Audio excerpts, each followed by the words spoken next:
Hola, bienvenidos y bienvenidas a RAN, un podcast de la tecnología en el que hablamos sobre el mundo del desarrollo de videojuegos. Os habla Adrián Mesa y me acompaña, como siempre, Jorge Cantón. ¿Qué tal? Muy buenas, Adrián. ¿Cómo estamos? Pues como siempre, aquí encantados de empezar un programa nuevo. Pues como siempre, tenemos un programa súper interesante, nunca puede ser menos, y nos hemos traído a un peso pesado de la industria española con más de 20 años de experiencia haciendo videojuegos. Sí, la verdad es que no mucha gente puede decir lo mismo, ¿no? O sea, son muchísimos años en esta industria. Encima tiene más de 10 años como productor y ha trabajado en titulazos como Castlevania Lord of Shadows o en el antiguo Blade, que no sé si habrá mucha gente que lo conoce, desarrollado por... Se llama Blade The Edge of the Darkness. Ah, no me acordaba del subtítulo. Sí. Desarrollado por Rebel Act.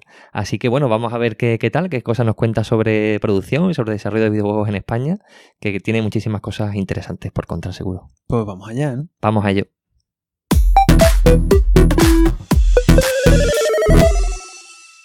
Pues muy buenas a todos. Hoy estamos aquí con José Raluí. ¿Qué tal? Muy buenas, encantado. Actual productor en Tequila Works y un productor con más de 10 años de experiencia. Sí. La verdad es que es interesante, ¿no? Porque no habíamos tenido productor todavía en el programa y hay muchas cosas interesantes que nos gustaría que nos contaras. Pero bueno, como siempre, ¿no? Empezamos con la primera preguntilla, la rompehielos. Venga, empezamos. Pues la primera pregunta que solemos hacer un poco es, como estamos en el mundo de los videojuegos, ¿cuál es el último videojuego al que has jugado y te lo has terminado? Y que no lo hayas hecho tú, claro. Normalmente cuando trabajas en un juego no lo sueles terminar. Lo has terminado tantas veces con trampas y demás. Pues el último... pues el último que me he jugado y he terminado creo que ese ha sido el MOS de VR, de realidad virtual, que salió para la Play. Bastante recentito, vamos, y precioso, por cierto. Pues muy relacionado también con el tema de VR, ¿no? Que luego veremos un poco en detalle, que también creo que ahora está focalizado un poco en ese campo, ¿no? Por así decirlo. Pero bueno, nosotros intentamos también hacer un poco resumen de lo que es tu carrera. Entonces, empecemos un poco por una primera pregunta. ¿Cómo empiezas tú en el mundo de los videojuegos? ¿Cómo te pica el gusanillo de entrar en este mundo? Pues lo voy a intentar hacer lo más breve posible, pero aquí suelo enrollarme un poquito. Cuando hice la carrera de informática, que es lo que estudié, me encantaban los videojuegos. Yo hice la carrera entre el 91 y el 96, o sea, soy bastante vejete. Empecé a comprar la revista esta, Edge, que en mi pueblo la recibían de importación y había un kiosco, porque eran los tiempos en los que no había Amazon o no podías comprar por internet como hoy en día, y empecé a ver que era una posibilidad trabajar en el mundo de los videojuegos en extranjero. Entonces ya los últimos años de carrera lo enfoqué a poder entrar y hacer cosas por mi cuenta. También participé un año en la Skull Party con un amigo y compañero de la universidad, con Iván Tolosana, y entonces me hice un Erasmus en Londres y ya aproveché ahí para hacer contactos y quedarme en Inglaterra un año. Eso estamos hablando de 96-97 y de ahí tuve la posibilidad de saltar a Madrid, a Rebel Act Studios, para trabajar en el Blade, que después de estar en Inglaterra un año tuve unos compañeros y unos amigos excelentes allí, pero mira, en Madrid está muy bien. Entonces, y aparte, el Blade era un proyectazo y con gente estupenda. Y ahí ya me vine a Madrid y empecé a trabajar. Vale. De hecho, ya nos ha hecho un resumen súper rápido. Hay una preguntilla por ahí en medio que tenemos aquí guardada y es que estabas en Reino Unido, vuelves a España, correcto, pero ¿mejor fuera o dentro? ¿Dónde se trabaja mejor? Es que... Pregunta complicada. Es verdad que en mi caso ha pasado ya muchísimo tiempo. Ten en cuenta que eso fue hace 21 años cuando estuve allí, que se dice pronto. Y sí, hace tiempo que no he trabajado. Trabajo con gente de fuera y... hay de todo. Esto son un poco topicazos, con perdón. Sí. O sea, hay gente fuera y dentro que trabaja muy bien... depende de empresas y empresas. Aquí, por ejemplo, aquí en otros trabajos en los que he estado, hay gente que viene y va a Inglaterra y cada uno cuenta su historia, pues desde los crunch que son horribles en X empresas del extranjero, ya sea Inglaterra o Estados Unidos. En España te pueden decir que algunas empresas sí, otras no, o por épocas o por proyectos.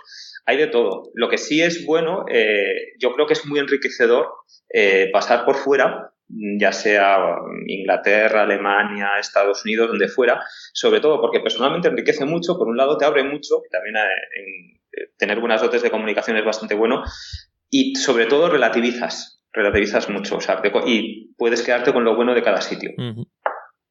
Pues interesante, ¿no? Y de un buen hecho, consejo, ¿no? Sí. un buen consejo, sí. Y después hay una cosa interesante.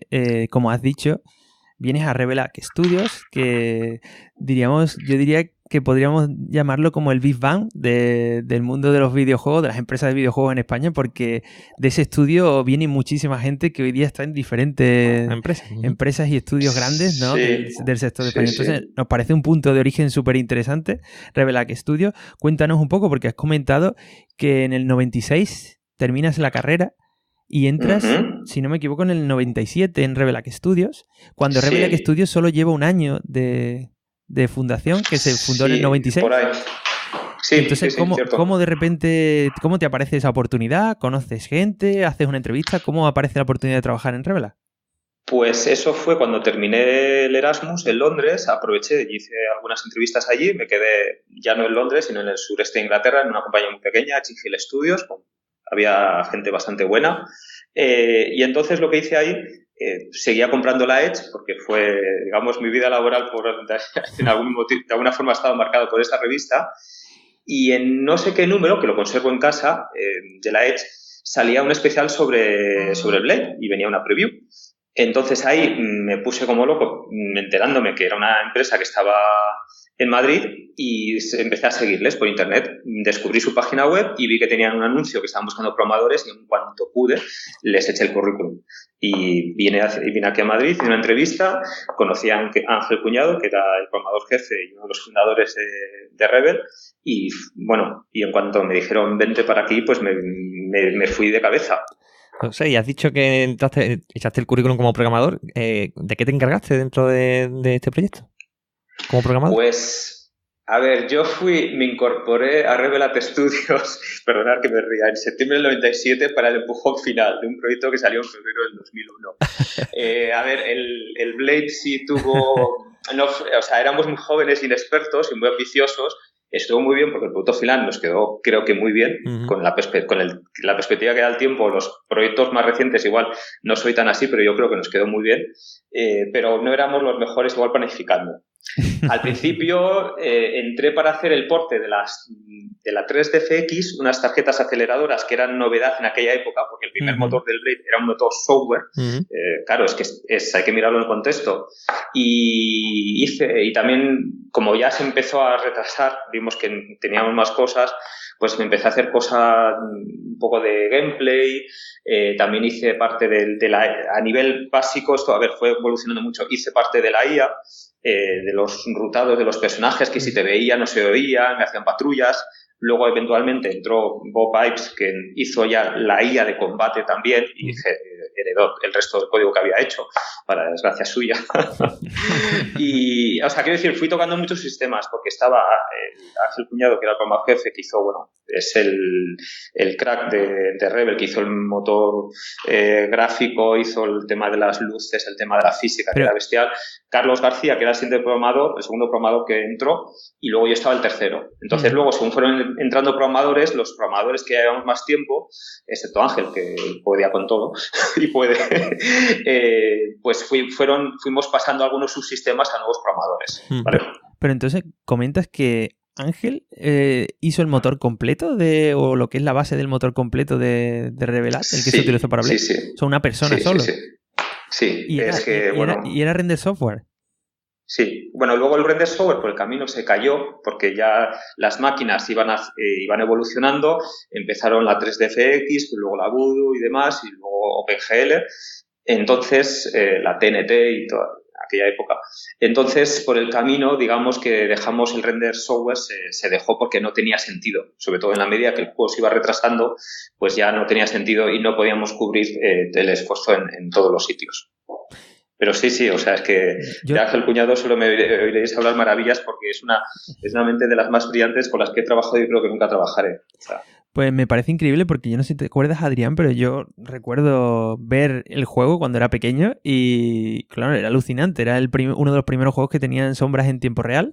Eran como unas sombras poligonales, como si no utilizaran Shadowman ni cosas, sino era algo más arcaico, pero era increíble porque no había nada así, o sea, es decir, era... Es que se tiraba la malla, o sea, era una cosa muy brutal.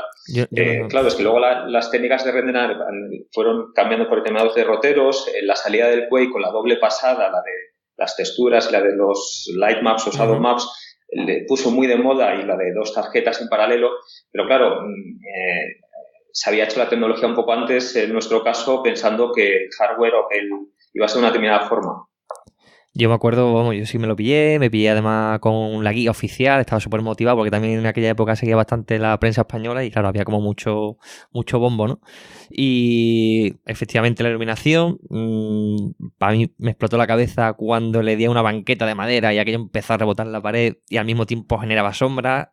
Cuando la sangre caía por las escaleras, para mí fue increíble. Y después, cuando la IA también, cuando de repente veía que dos enemigos se peleaban entre ellos y cosas así, era como, Dios mío, esto es como el futuro, ¿sabes?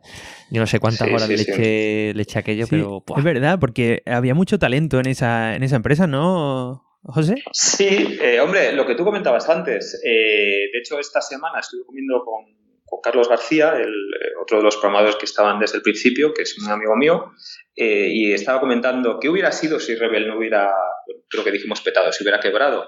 Pues, hombre, no lo sé, pero es verdad que de ahí salió mucha gente buena y salieron muchas empresas. O sea, Mercury Steam se creó por un montón de socios de ahí. Tequila también, bueno, Raúl Rubio fue uno de los fundadores de Mercury también, y luego creó Tequila. Digital Legends también salió, bueno, no se creó exactamente, creo, si no recuerdo mal, a veces la memoria en estas cosas me falla, pero no se creó justo cuando se fueron un poco antes, cuando ya se estaba trabajando en la versión de Xbox y del Play 2, pero también salió de ahí, con Xavi Carrillo, que era el productor de Blade. Y con más gente, bueno, José Luis Baillo también, y Ángel Cuñado se fue ahí. O sea, salió gente muy buena. Yo lo que comentaba, que es que era el Big Bang de la industria de videojuegos en España. De repente esa empresa, que ahora nos contarás también un poco, ¿no? Es decir, ¿cuáles serían los defectos que tuvo el proyecto? Porque era un proyecto muy ambicioso, como comentas, quizás muchos años de desarrollo, que como dices, tuviste que estar actualizando continuamente a lo que la industria iba dando. Y quizás esos retrasos pudieron ser un problema de financiación, o ¿cuál recuerdas tú que fue el problema, ¿no? del cierre? Sí, al final el resumen de cosas que hizo que, a pesar de hacer un producto muy potente, que la empresa cerrara en 2001.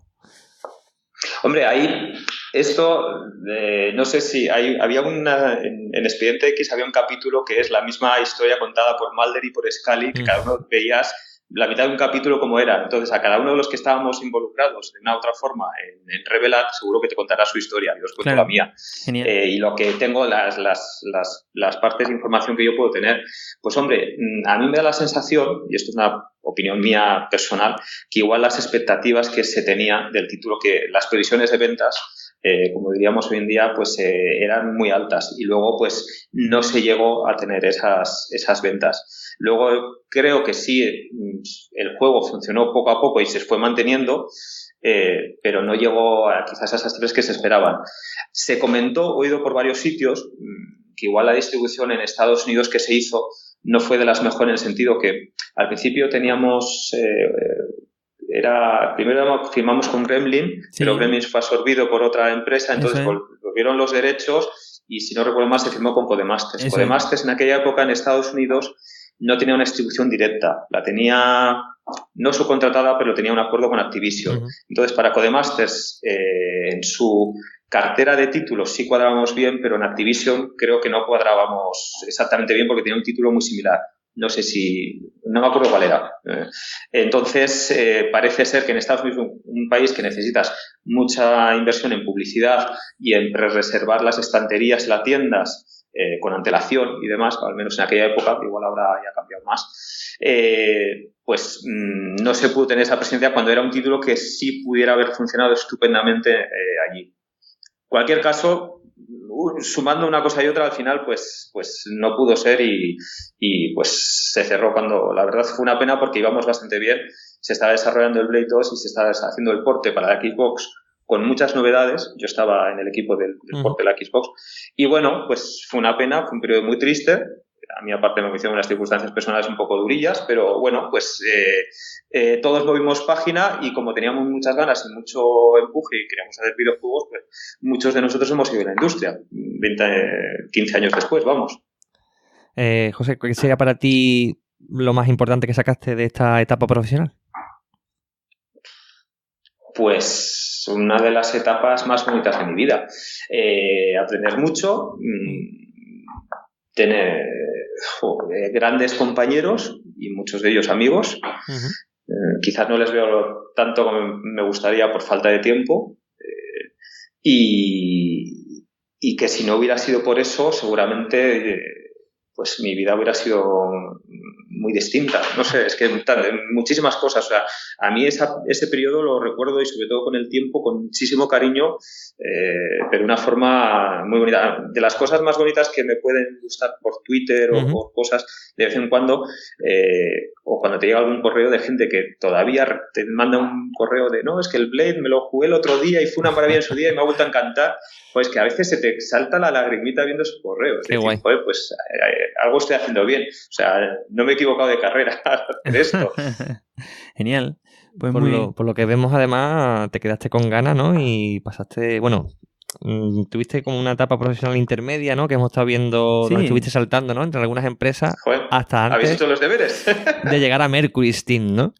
Sí. Sí, nos gustaría Sí. centrarnos en esta etapa porque sabemos que antes pasaste por empresas como Sinqia y estuviste haciendo un proyecto para PSP y todo este tipo de cosas, como desarrollador también, como comentas, que venías en Revelar, pero de repente ya entras en Mercury Steam, ¿no? Como... Importante, con un cambio de rol, porque empezaste como programador y ahora entras como productor. Sí, pues fue una oportunidad que me brindaron en Mercury Steam, que le estaré siempre eternamente agradecidos, porque, bueno, pues me contactaron, había trabajado con la mayoría de los fundadores de Mercury Steam en Rebel, y me contactaron cuando todavía no se había hecho público, pero iban a trabajar en el Castlevania Los Osados.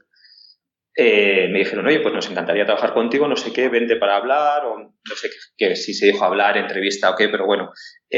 Y ahí fui y no sé en qué momento, ahora no me acuerdo, pero me dijeron, no, es que queremos trabajar contigo, pero queremos que seas productor técnico. O sea, tu trasfondo de programación nos gusta, eres una persona bastante organizada, bueno, no sé qué dijeron, que yo me quedé flipado y diciendo, perdón, y...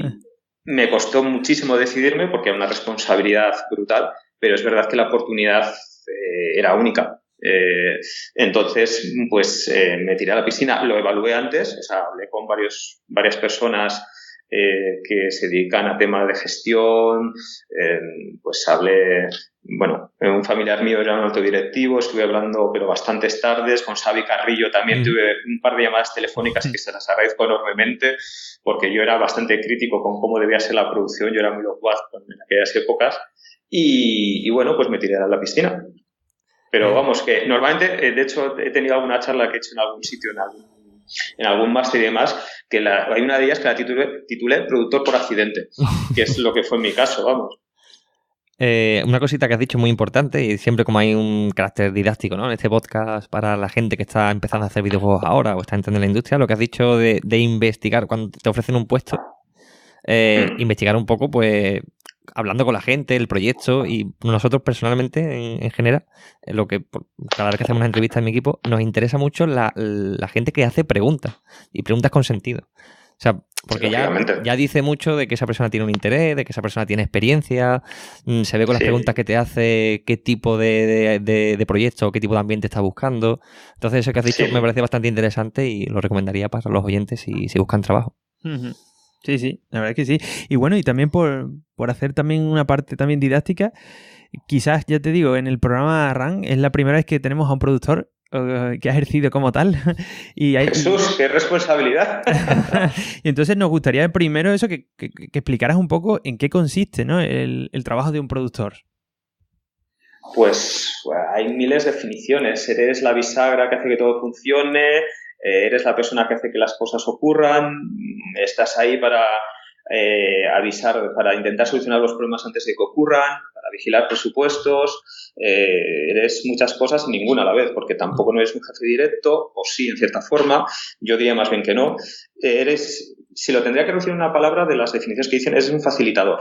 O sea, ayudas a que todo ocurra de la forma más, no fácil, pero la forma menos dolorosa a veces, porque hay partes de los videojuegos que son muy duras, en los que, bueno, mucha gente que está en el sector lo conoce. La gente que desde fuera a veces no se lo tiene un poco puesto en un pedestal y es bastante duro. Hay mucho trabajo detrás de un buen videojuego. Y entonces tienes que pues eso, ayudar a la gente, darle todo lo que necesita. Sí, también. O sea, luego es que te vas adaptando por persona, por departamentos, por proyectos. O sea, no es lo mismo como lo haces quiero decir, te tienes que adaptar al grupo en el que trabajas, intentar sacar lo mejor de ellos y a la vez de ayudarles a ellos como en grupo y como individuos a reducir, a mejorar sus fallos. Que todos tenemos fallos, como en una vida cuando compartes un piso o como cuando vives en pareja. Aceptar los defectos de los demás, intentar ayudar a mejorarlos y sobre todo también una frase que suelo decir mucho, que es poner en relevancia la importancia del trabajo de los demás, sobre todo en compañías grandes o relativamente grandes, en proyectos grandes, incluso en pequeños puede pasar, el darte cuenta de lo importante y la complejidad del trabajo de los demás. Eso yo creo que ayuda mucho. José, siempre en videojuegos hay como cursos y formación para cosas del tipo, cosas concretas de arte, cosas de programación, técnicas concretas. ¿Cómo se forma uno para ser productor? Cuando yo empecé no estaba tan establecido los roles de cada uno. En mi caso, toda la formación que he tenido ha sido, digamos, autodidacta. La parte de producción, la parte de programación, pues sí estudié informática y demás, hice especialidad gráfica, también me fui del Erasmus a Londres, ha sido muy autodidacta. Hoy en día tienes muchas posibilidades de hacerte másteres específicos de videojuegos. Hay, como todo en la vida, que te ofrecen en la tienda. Tú vas por la calle y ves una tienda, te ofrecen muchas cosas. Tú ahí, como consumidor o persona que vas a pagar, ahí es tú poner tu criterio de este me gusta, este no me gusta, la gente lo pone bien o por qué un sitio es mejor que otro, ahí, porque hay muchos y hay de todo. Hay buenos, muy buenos y no tan buenos, entonces hay que tener cuidado. La parte autodidacta, yo creo que en nuestra industria es muy importante. Y luego también para producción una cosa que yo creo que vendría muy bien y yo reconozco que a veces me gustaría haberlo hecho y todavía a día de hoy coqueteo con la idea de hacerlo y me dirá que soy mayor, un buen máster MBA por la parte de negocio, a veces la gente piensa, uy no, negocios, gente con chaqueta y demás, es una opción muy buena y que desde luego yo creo que si empiezas en la producción, que puede ser a través de un máster de los estándares de videojuegos, que igual es más adecuado porque vas a hacer el networking de gente y seguramente vas a partir de un proyecto, pero luego meterte en un buen MBA, ya sea executive o no, es una opción bastante interesante. Yo personalmente, si pudiera echar atrás en el tiempo, quizás es algo que hace 5 años hubiera hecho y bueno, pues no pude por X motivos, pero yo creo que me hubiera venido mejor. También. Porque digo eso que antes has comentado que un poco un productor nos hace un poco de coach con respecto al equipo, los motiva, trabaja con ellos, que se sientan a gusto, que no tengan problemas a la hora de desarrollar sus funciones, pero también tienes, como dices, otras patas, otras áreas, que también trabajas con el tema de contabilidad, con el tema del producto, del proyecto, los tiempos, manejar los tiempos, solucionador de marrones, por así decirlo, ¿no? En el sentido que por eso entiendo que comentas el tema de MBA, ¿no? Porque también es una parte quizás tú, ¿no? Que venías también de ser desarrollador por una pata que tampoco conocías a lo mejor tanto, ¿no? Que no te sentías tan suelto. Sí, luego también... Sí, perdona, que puede variar mucho de una empresa a otra. A ver, también un lead de departamento igual está un poco más estandarizado, pero también en una empresa puede variar, pero el puesto de productor, incluso dentro de producción tienes un productor, lo que podríamos llamar un productor interno, un productor externo, que es el publisher que pone el dinero, es el que gestiona desde el lado del publisher la producción. Tienes un productor ejecutivo, tienes un line producer, por ejemplo, si vas a grabar el mock-up, que es el que nos va preparando, digamos, la agenda y demás. O sea, hay muchos roles y dentro de cada empresa, pues también digamos, que se favorece más o se da más importancia a alguno de esos habilidades que tengas o skills o cosas que vayas a necesitar más que en otras. De hecho, una cosa que es importante pues es, por ejemplo, cuando conozco a otros productores es qué tipo de producción haces, como cuando conozco a alguien que siga al sector o a alguien que dice, no, yo soy muy friki, vale, pero tú eres friki ¿de qué? ¿De cómics, de videojuegos, de rol occidental, oriental? O sea, Sí, que dentro de la producción también hay diferentes como áreas y ahí puedes ser experto en cada una de esas áreas, ¿no? Sí, y de un sitio a otro pues se puede valorar distinto y pues, claro. Sí. Entiendo que en empresas gigantescas habrán varios productores para un mismo proyecto que respondan a cada una de esas áreas. En empresas más pequeñas, pues una única persona aglutinará todas las tareas de todas las áreas de producción. Proyectos de, pues eso, que más pequeños, pongamos pues menos de 10 personas, pues lógicamente como mucho va a haber una persona. Luego es un rol que también cuando son equipos muy pequeños se comparte, o sea, que el programador jefe también es el productor o el diseñador, o eso es muy típico también verlo. Y luego es que hay empresas grandes, pues yo qué sé, hay empresas que tienes outsourcing producer, el que se encarga de la gestión con outsources, y igual tienes hasta un par de productores en empresas grandísimas. Luego, pues hay algunas que igual te hacen un montón de outsourcing, otras no. José, ¿qué es lo que más te gusta de tu trabajo como productor? Pues supongo que cuando ves que el producto se ha terminado y que la gente del equipo está contento y en algunos casos hasta emocionado cuando lo ve. Y respiras, ¿no? Respiras hondo diciendo, ¡guau! Salió, ¿no? Sí, a día de hoy, como los estándares van cambiando, a día de hoy respiras cuando ya lleva un par de días en el mercado y te das cuenta que no se ha colado lo que decía un tester que conocía, el monumento al bug desconocido, que no está colado un bug tipo A desconocido, que tienes que hacer un parche a toda leche, que eso es o sea, terminarlo es, bueno, ya de por sí es un logro y es un subidón, y si encima es un juego en formato físico, tener la cajita nos hace o sea, es una maravilla. Pero luego también cuando pasas el primer bache de, ups, no se nos ha colado nada, que es muy fácil que te ocurra, y sobre todo que hoy en día es muy estándar que te hagan un parche día 1. Y además eso, ¿no? Que, por así decirlo, como productor, al final no te queda más que confiar en tu equipo, ¿no? Confiar en que la gente ha hecho bien sus tareas, porque básicamente tú controlas, ¿no? Que ellos hagan sus tareas y luego la gente de QA pues, los pruebe y que esté todo bien probado y que haya tiempo para todo eso. Pero al final, como comentas, un bug se puede colar y es ya también un mérito, ¿no? Del equipo completo que entre todos se haya podido llevar y afinar un producto de manera que eso no haya ocurrido, ¿no? Sí, o sea, pero bueno, o sea, el problema no es que tengas un problema, que, bueno, a ver, si tienes un bug tipo A justo cuando ha salido, pues sí es un problema gordo, pero lo importante es cómo reaccionamos. O sea, nunca tenemos que tener la paranálisis de voy a hacerlo muy bien, lo quiero hacer lo mejor posible y de repente, por darle tantas vueltas y quererlo hacer tan bien, no terminamos siendo ágiles y prácticos y desarrollando.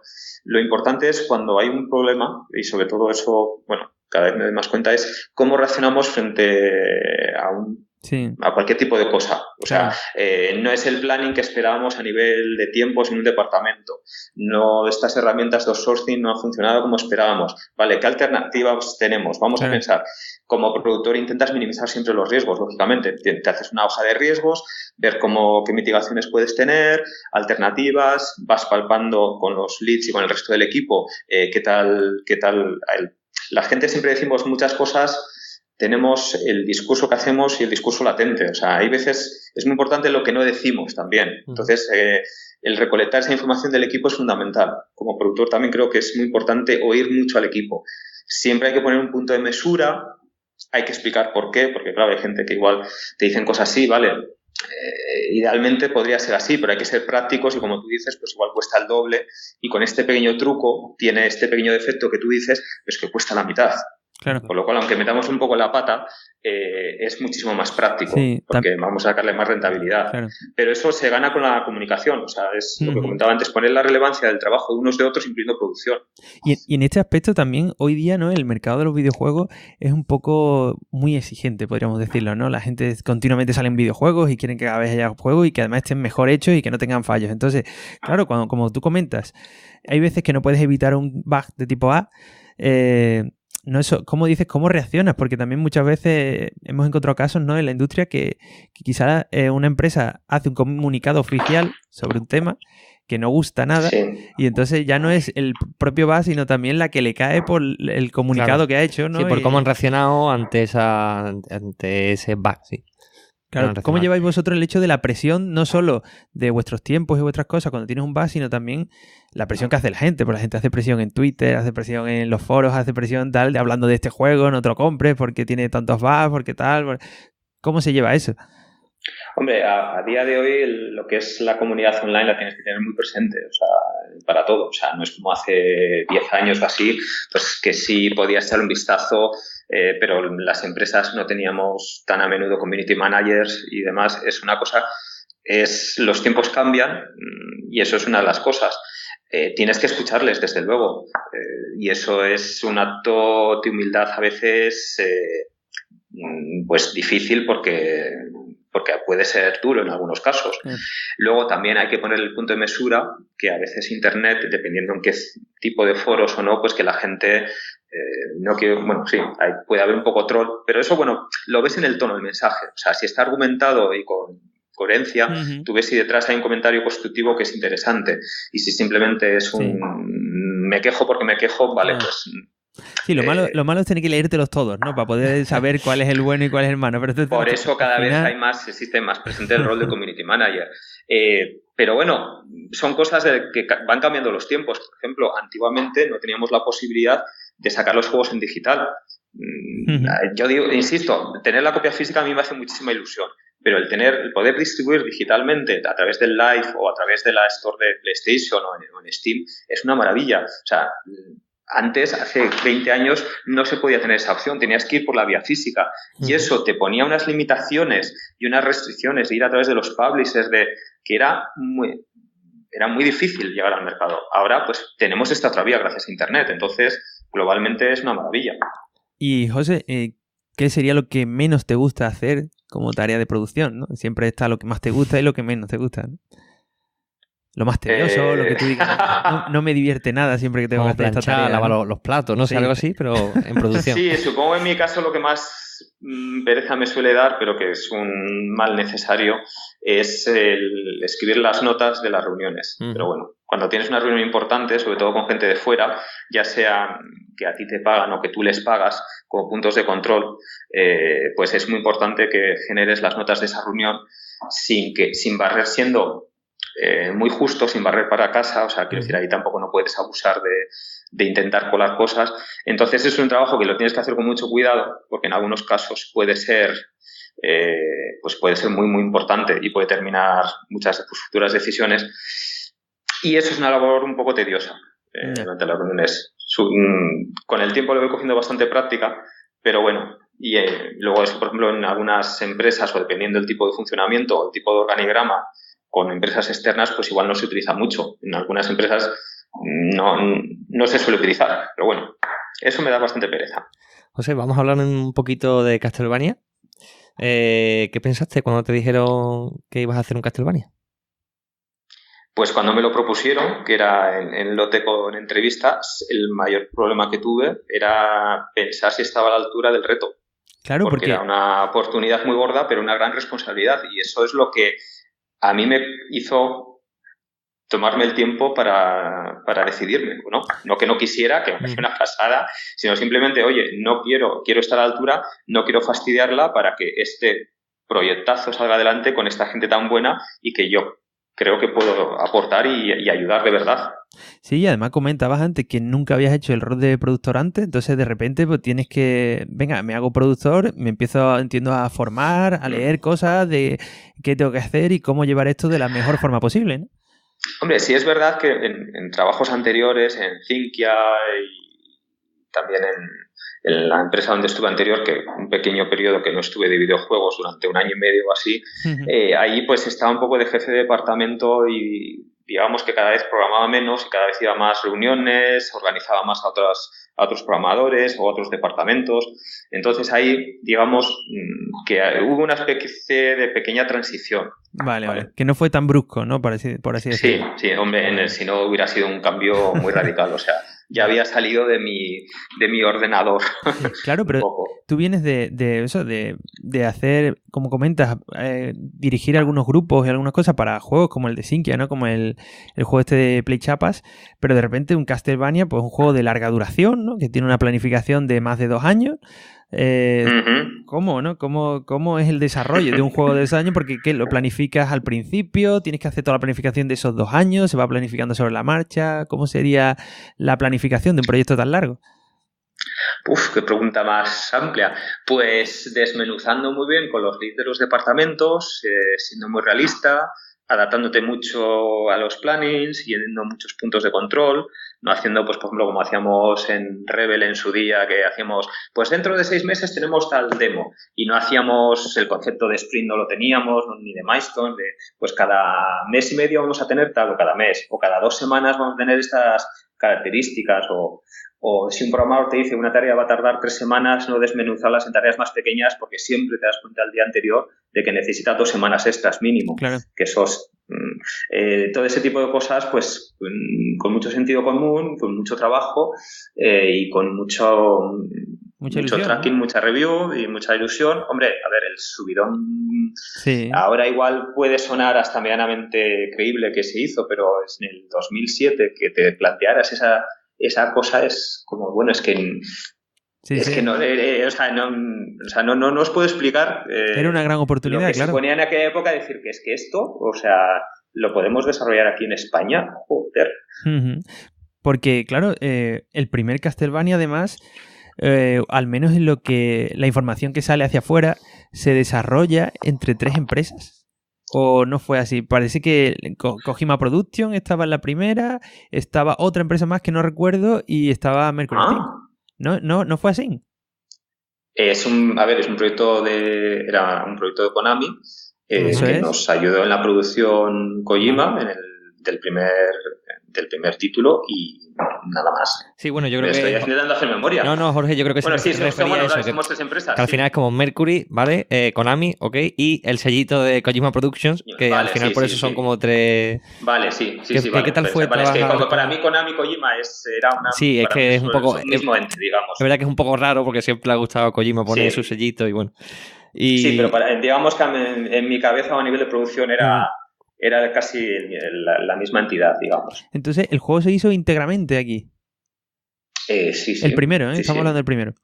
Sí. O sea, bueno, el primero y el segundo, o sea, y de hecho a nivel de librerías el motor es propio, el Mercury Engine, que se desarrolla en Mercury, que es un motor que se lleva muchos años trabajando en él porque siempre se han ido iterando y demás. Y vamos, sí, o sea, de externo creo que se utilizaba el Fmod y nada más, la librería de sonido, vamos. ¿Qué tal fue el trabajar con Konami como publisher?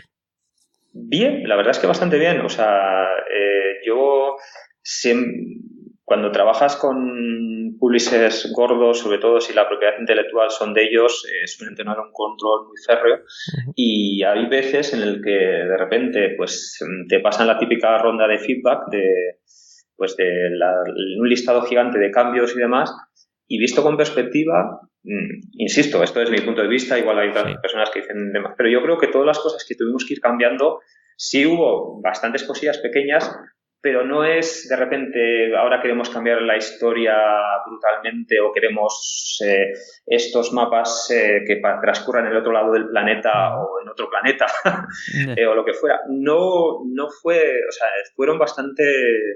entendían bastante bien nuestro trabajo y creo que se reconstruyó una relación de confianza muy buena, lo cual ayudó a que el título saliera tan bien. Y claro, tenías una planificación, entiendo, tendríais una fecha límite de entregas y siempre cuando hay ese tipo de cosas pues se genera un poquito de estrés, no podríamos decir. Sí. ¿Qué sería lo que más, por así decirlo, lo más puede estresar a un productor en la etapa del desarrollo de un juego, ¿no? Como este? Depende de las etapas. Cuando estás al principio, el tener una buena hoja de ruta,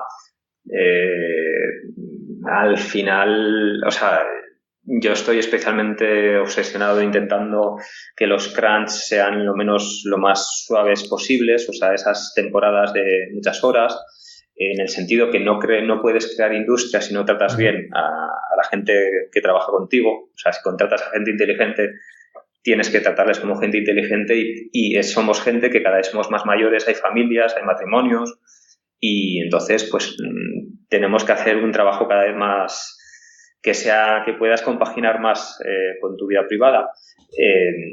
La parte que más me suele preocupar es la parte de los cierres, que por un lado cumpla las expectativas de toda la gente que está en la toma de decisiones, lo que dicen en inglés los stakeholders, y que luego, por otra parte, el equipo no tenga que meter muchas horas, no tengamos, porque como productor soy el que se intenta ir de los últimos, sino o más, y que no sea especialmente duro esos cierres, pero un poco las dos cosas, o sea, que sea lo que queríamos que fuera, tanto interna como externamente, y que a la vez se pueda hacer con una forma, hombre, a ver, siempre va a haber algún fin de semana, algún día, pero que sea una cosa razonable. Uh-huh. Sí, que no sea un continuo, ¿no? Que es al final lo que termina maltratando, ¿no? Al desarrollador. Que al final hace que te quemes. Y... Claro. Pero ¿nunca has tenido entonces, José, algún tipo de emergencia? En plan, joder, se nos inunda la oficina y no tenemos copia de seguridad, o resulta que han cogido 3 y se me han ido a otra empresa y ahora me he quedado sin los 3 tíos que... Siempre, pero es pan de nuestro cada día. El ser productores es pan de cada... O sea, desarrollando videojuegos es un poco todo. Supongo que la gente que trabaja en otras cosas también le pasará. Pero en siendo producción, o sea, esto es como los bombones que decía el Tom Hanks en la de Forrest Gump, que no sabes cuál te va a tocar. Pues aquí vienes a la oficina pensando que un día va a ser una forma y siempre es distinto, que es una de las bellezas y uno de los problemas, ¿no? Pues que igual piensas que va a ser una forma y luego es un dolor de día, o piensas que va a ser un dolor y es un día maravilloso con noticias buenas. En cualquier caso, lo hace excitante e interesante, vamos. Sí. Lo comparto yo también, eso. Y bueno, eso, como comentas, el tema de los crunch es una cosa incluso que ahora se está saliendo incluso en revistas, ¿no? El tema de que hay muchos crunch en el mundo de los videojuegos, o que es algo que es un problema, y es porque quizás, ¿no? Como comentamos, cada vez somos más exigentes, ¿no? Y los consumidores las empresas quieren sacar productos lo antes posible. Por ejemplo, hay licencias. Pero yo creo que siempre ha habido, Yo creo que siempre ha habido. No, siempre ha habido crunch. Lo que pasa que por algún motivo son más públicos, supongo, o se habla más de ellos. Ojo, al decir que siempre ha habido, no me malinterpretéis. No lo estoy diciendo, no, entonces no pasa nada. No, al contrario. O sea, cuanto más queramos madurar como sector y como empresa, más tenemos que tener cuidado de que no ocurra, o hacer cosas para intentarlo evitar, o lo que sea, o tratar bien a la gente. Pero vamos, que yo, por ejemplo, lo que decías de la época de Rebel, en la época de Rebel con el Blade tuvimos un par de temporadas en la antigua feria que había en Londres, el ECTS, que en su día se hacía 2 veces al año, se hacía como el de primavera y el invierno, como la moda, que luego lo redujo una temporada a solo una y luego terminó desapareciendo, pues que estuvimos súper ligados con una demo del ECTS, luego otra demo del E3, y ahí, por ejemplo, tuvimos una de Crunch y gente que conocíamos, porque en aquella época nos llevamos bastante bien con Pyro Studios, y de hecho sabíamos hacer quedadas, echar quakes algunos fines de semana de un estudio contra otro, también en Pyro metieron horas todas y más. De hecho, la gente del sector lo comentaba en su día. Y bueno, si por ejemplo había luego en los 90 hubo un caso de la mujer de un empleado de EA, que escribió la EA Expose, me lo leí enterito. Pues que fue y envió final de los 90, no me acuerdo, pero que fue un comunicado bastante importante, que vino bastante bien porque EA pues tomó algunas cartas en el asunto, porque es una empresa muy grande y como tal le da mucho miedo que le dañen su imagen. Y bueno, es algo que tenemos que ir trabajando para mejorarlo. O sea, y para mí, desde luego, es una de las cosas que más me preocupan mejorar. Sí, una cosa es quizás, como comentabas antes, cuando es algo puntual, se entiende que es un fuego, algo que ha surgido, algún imprevisto. Cuando se convierte quizás en un continuo, es quizás una falta de recursos, quizás una falta de previsión de que algo se quiere hacer con menos recursos de los que se pueden hacer, y entonces es cuando quizás se produce. Pero que incluso, yo diría que muchas veces incluso contraproducente, porque alcanzar a los desarrolladores cada vez son menos productivos. Entonces, es un poco... Sí.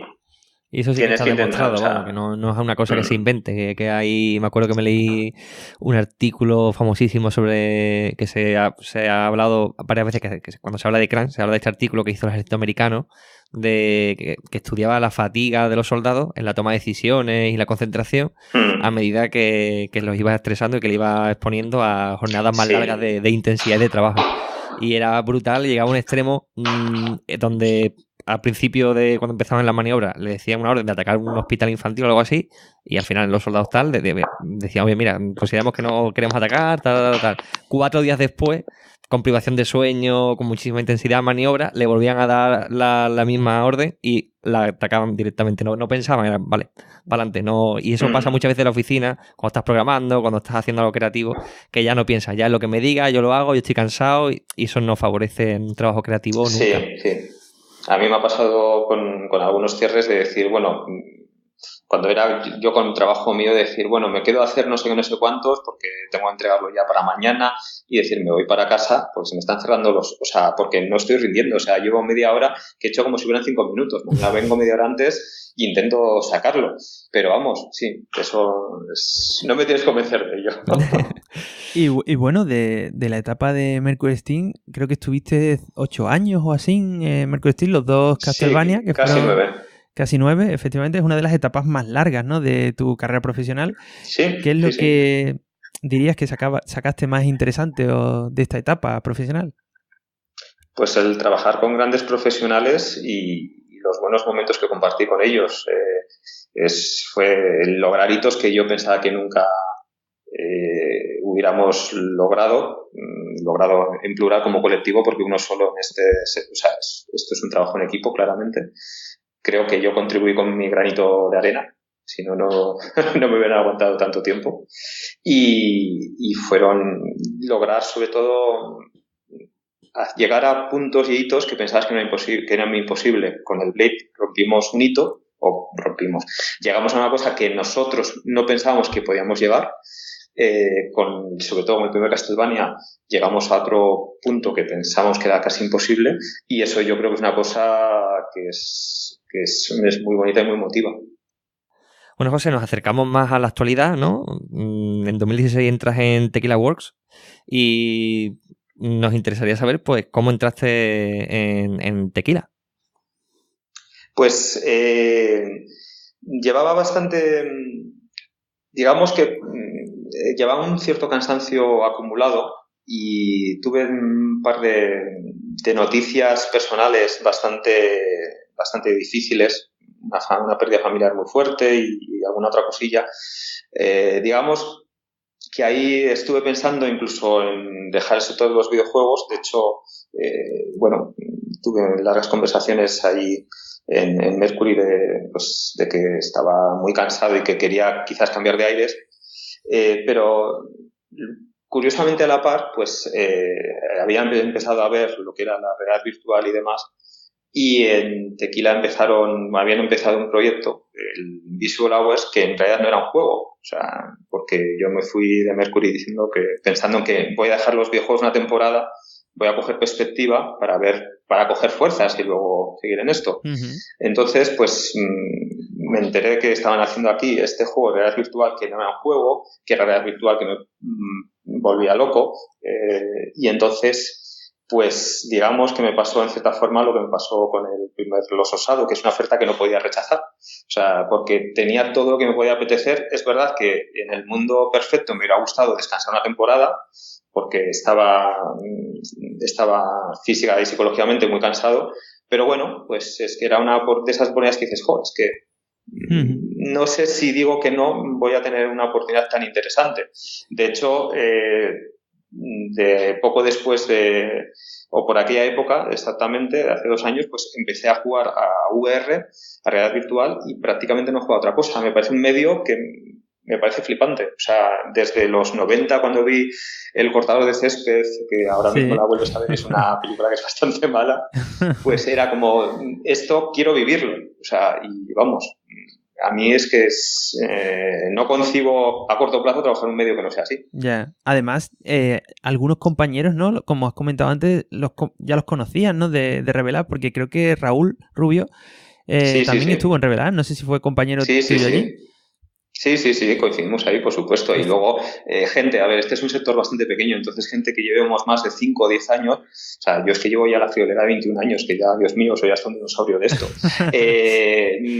Nos conocemos, o sea, aquí había mucha gente con la que, si no había trabajado en Mercury, había trabajado de Betibai, mira, no, sí, con gente de Betibai también hay uno. O sea, con gente de Rebel, con gente de Zinkia, gente con la que no he trabajado, pero compañeros míos habían trabajado y había oído hablar de ellos desde hacía años, algunos conociéndoles y otros simplemente por fama que les precedía. Oye, es que este es el famoso no sé quién, anda, eres tú por fin. O sea, es un sector muy pequeño este. Bueno, la verdad que eso se agradece un poco, que al final uno está un poco en familia, ¿no? Se siente arropado. Sí, cuando vas a un sitio, te vas conociendo a gente, la verdad que es una alegría. Sí, pero quizás curiosamente, antiguamente era mucho más difícil entrar en este sector y era también un poco un sector que no era reconocido, por así decirlo, ¿no? Que tú le decías a tus padres, me voy a dedicar a desarrollar videojuegos, y decía, niño, dedícate a algo de verdad, ¿no? A un trabajo de verdad. Efectivamente. A mí me han dicho muchas veces lo de, ¿y cuándo vas a tener un trabajo de verdad? Eso yo lo he oído mucho. Y deja de jugar, ¿no? Con los muñequitos. Entonces, claro, quizás por eso la gente que está en la industria a día de hoy, pues es un sector reducido, pero sí es cierto que hoy día, con el boom que ha habido, con la cantidad de escuelas, parece que hoy día sí parece que hay muchas personas que quieren entrar, ¿no? Dentro de este sector.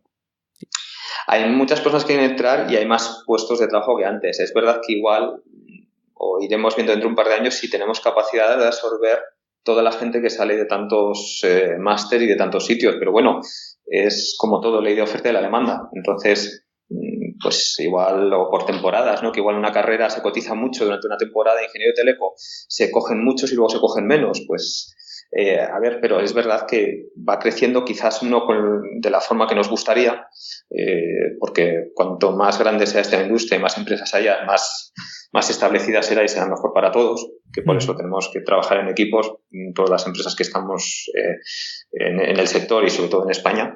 Pero bueno, en fin, a ver si poco a poco vamos logrando que cada vez esté más afianzado en todos los sentidos. Uh-huh. José, volviendo a Invisible Hours, nos gustaría saber qué aceptación ha tenido el producto en el mercado. ¿Ha cumplido vuestras expectativas? Porque siendo de VR, sabíais seguro que a priori que hay un riesgo, ¿no? Por el tema de los headsets y tal. ¿Estáis contentos con Sí, era un producto un poco nicho, o sea, en el sentido que pues las cifras de PlayStation 4 hay unos 75 millones vendidas en todo el mundo y cascos creo que a finales de noviembre había 2 millones, o sea, el porcentaje pues no llega al 5%, pero bueno, tenía ese... Bueno, no riesgo, es una apuesta también, claro. ¿No? O sea, te posicionas ahí de los primeros en un proyecto ambicioso. Luego es verdad que hemos anunciado recientemente, creo que sale el 24 de abril, la versión plana que decimos, la versión no VR, que sale pues en Play, en Xbox y en PC. Pero es verdad que es una apuesta y sobre todo porque no es un juego como tal, o sea, es una especie de medio experiencia. Pero vamos, es que Sí, cuéntanos un poco, ¿no? Si tuvieras que definir qué es Invisible Hours para aquel que no lo conozca. Sí, porque además siendo de VR, seguro que hay mucha gente que ni siquiera ha podido probarlo. Si puedes definir un poco qué es lo atractivo, por qué comprar pues, hombre, Invisible Hours. Aparte de definirlo, que lo voy a intentar, pero sobre todo lo que voy a animar es a la gente que lo intente probar y sobre todo en VR para que se dé cuenta lo potente que es el medio y lo que se puede llegar a hacer. Pues como decía antes, es un juego que no es un juego, es una obra de teatro inmersiva en el cual pues te ponemos ahí en medio de la acción acción, no es de acción, ¿no? Pero es un murder mystery, es un asesinato que tú lo ves el muerto y ves que es Nikola Tesla en su mansión en medio de una isla a principios de siglo, o finales de 1800, principios de 1900. Entonces tiene unos cuantos invitados en su mansión y potencialmente uno de ellos es el asesino. Entonces tú tienes que ir viendo y tiene su puntito voyeur en el sentido que tú no eres un jugador, no reaccionan a ti, lo cual nos simplificó mucho, pero a su vez nos dio una potencia brutal a la hora de desarrollar la narrativa de todos los personajes y sobre todo cuando sigues a un personaje y se queda solo, te das cuenta cómo actúa delante de los demás y cómo se actúan cuando se quedan solos. Uh-huh. Por supuesto, nada es lo que parece, la verdad es la verdad es cuestión de perspectiva, como una de las frases que utilizamos a nivel de publicidad, y hace que sea una historia que no se podía contar de otro modo y con esa narrativa esférica, como decimos, que solo te la da la VR, pues una combinación que a mí me pareció brutal, vamos. Por cierto, para animar también a la gente a que apruebe el juego, si os pica la curiosidad, ahora mismo creo que esta semana Sony anunció un descuento de 100 euros en el headset, en el casco, si no me equivoco. Sí, aparte creo que es permanente ya ese descuento. Así que, bueno, pues si alguno estaba con dudas, pues ahora tiene menos motivo para pensárselo. Sí, porque en este aspecto, José, ¿qué opinas sobre el sector de VR? O sea, como comentas, vosotros habéis sido uno de los primeros, comentas que es una cuestión de posicionamiento o realmente es rentable. Es decir, ¿es un buen momento para desarrollar por VR o todavía es pronto y lo que están haciendo las grandes empresas es simplemente posicionarse en el sector? Depende del tipo de producto que hagas mucho y las expectativas que tengas. Hombre, lógicamente, potencialmente no vas a vender tanto como un juego de PC o de consola. Dicho eso, hace 2 días cuando salió Skyrim para VR, ha sido el día que salió al menos, ha sido el título más vendido en Steam, por lo cual algo es. O sea, quiero decir, es bastante, es bastante más de lo que mucha gente cree. Lo que también no te puedes tirar a la piscina a hacer desarrollos de 10 millones de dólares o de euros, tienes que ser más humilde, pero como siempre, si haces un producto que a ti te gusta, tienes que controlar un poco el riesgo, pues seguramente puede ser que funcione bastante bien. Pero desde luego, sobre todo a los que empezáis, sobre todo si algunos es mejor empezar poco a poco, sobre todo que la gente que empieza y demás. La VR es un buen medio para darte a conocer, pero hay que tenerlo muy en cuenta para todo. O sea, lo que es la calidad que se espera no es lo mismo un juego de VR que no VR, para bien y para mal. Hay cosas que son peores, que son más difíciles de hacer en VR, por ejemplo, juegos como en Visual Hours, tú eres la cámara, tú te puedes acercar a un personaje que está tocando la mesa, por lo cual si tienes un error de un par de centímetros en el contacto de la animación, al ser tú la cámara, eso lo puedes ver, eso es un fallo. No solemos tener cinemáticas como otros juegos. En las cinemáticas puedes hacer muchos trucos en el corte de entrada y en el corte de salida, ya sea a nivel de lip sync, a nivel de animación de telas, de pelos. En cambio, si tú eres la cámara, todo tiene que estar perfecto. Puedes intentar bajar un poco la calidad, entendiendo que dices, bueno, si estoy a 20 centímetros, no es un bug tan crítico como si era un juego de sobremesa, porque si no, no damos abasto para corregir todo esto. Pero en otros casos, y en otros casos también puedes simplificar, pero bueno, y tiene sus retos específicos.